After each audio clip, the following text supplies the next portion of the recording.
Office jong Reserve Bank of India RBI Shillong Sdang ye katayo hikai ba halor kapang ban sngo thu shai ye ki jinat ki bede ba kajingkan show pisa haki bank Financial Literacy Week nadu ka khandai tarik urampang hadu khatlai tarik urampang Lepli kini katayo hikai ba ha hotel Courtyard Shillong but legit e kapang pedeng know your customer ka kendon beningkong ban shngan kajingkan show pisa Lepli kini katayo hikai ba do ba FR Kharkongor Principal Secretary ha kajingedon lang uba Alden Nongplo General Manager ka RBI Shillong but ki officer ka National Agricultural Bank and Rural Development NABARD Hakini katayo ay jing hikai but jing pensyai ba ki bang hakini kejala kin pelong yi kijing yalang ban hikai ki ba kumnu bantip yi kijinet kijinat ban nat ni kijing e babonjat ki bede bakajing kan show pisa haki bang But today we are here for a very significant program.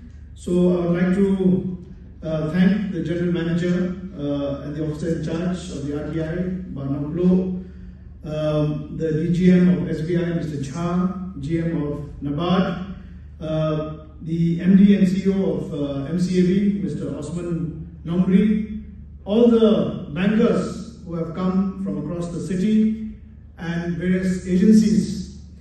I was also very pleased to be part of the inauguration of the Financial Literacy Week and to also digitally launch very important posters, digital posters that will be disseminated across the length and breadth of the state and will be circulated so as to acquaint and to educate the public at large on the importance of the KYC. The theme this year, which is know your first step to safe banking, KYC, your first step to safe banking, with the themes of the basics of know your customer, as well as the central KYC registry, the CKYC, which is an important tool for building and for ensuring that there is proper account hygiene as well as discipline.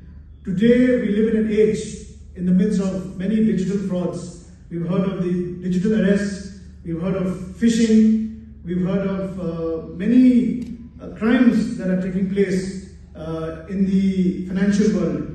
So in this context, the financial literacy is not only optional, but it is essential for citizens' protection, for inclusive growth, as well as to provide stability for the financial system. And at the very foundation, at the building block of safe banking is the KYC, or know your customer.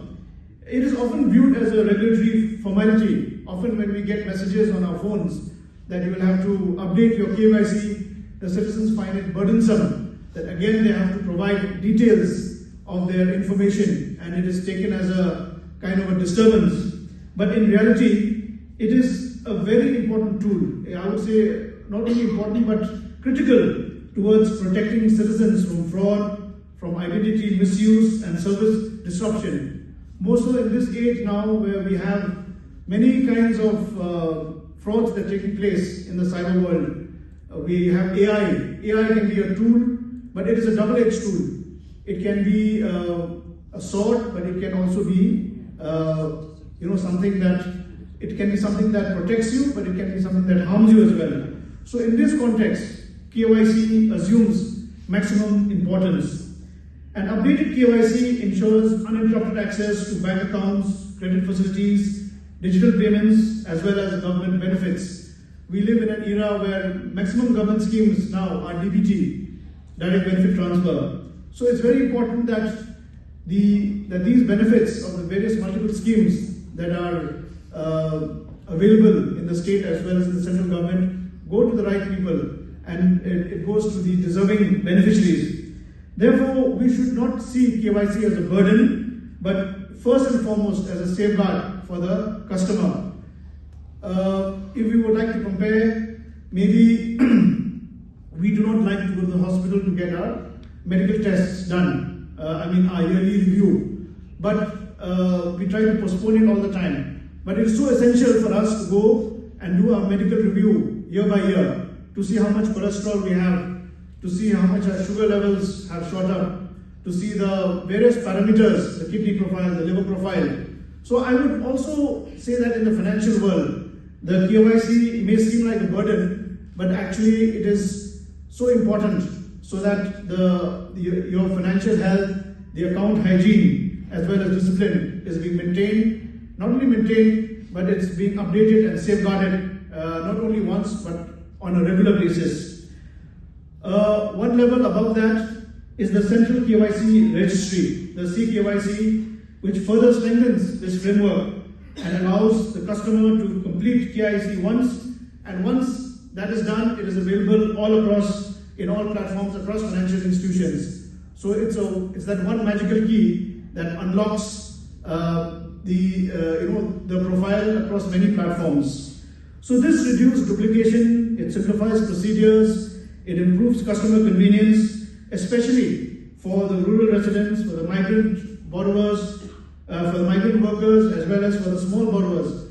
Because let's face the fact that paperwork, none of us like paperwork. Whether we are educated or whether we are in the rural areas, everyone finds paperwork increasingly burdensome and something which we can avoid. So something like the CKYC contributes towards easing. We talk about ease of doing business, EODB.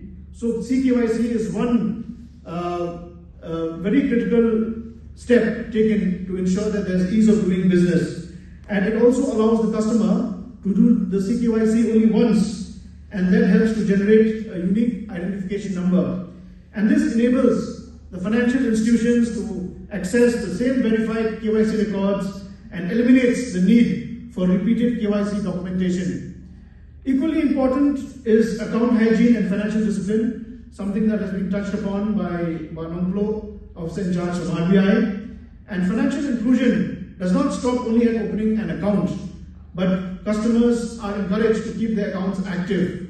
Many a times, for example, when there is a death in the family or when there is an account that is kept, sometimes the relatives, they lose track of those missing accounts. So it's very important that the customers, they update their contact details, they monitor the transactions regularly, and they avoid sharing of credentials. That is why banks periodically ask you to change your passwords so that this account hygiene and account discipline is maintained, so that safeguards and protocols are there. There is no risk taking, and there is maintenance of prudent lending standards. So to make this effort successful, I urge the banks to actively focus on financially educating the people, including the skill development and handholding wherever required. Apart from the Home Department and other department, I also look after labor. So skill building is an area which is very important. I urge the banks to also devote their attention towards skill building efforts, towards skilling the youths, so that their talents are properly harnessed and they're deployed in the right sectors, and they get adequate support to be able to leverage on the talents that they have.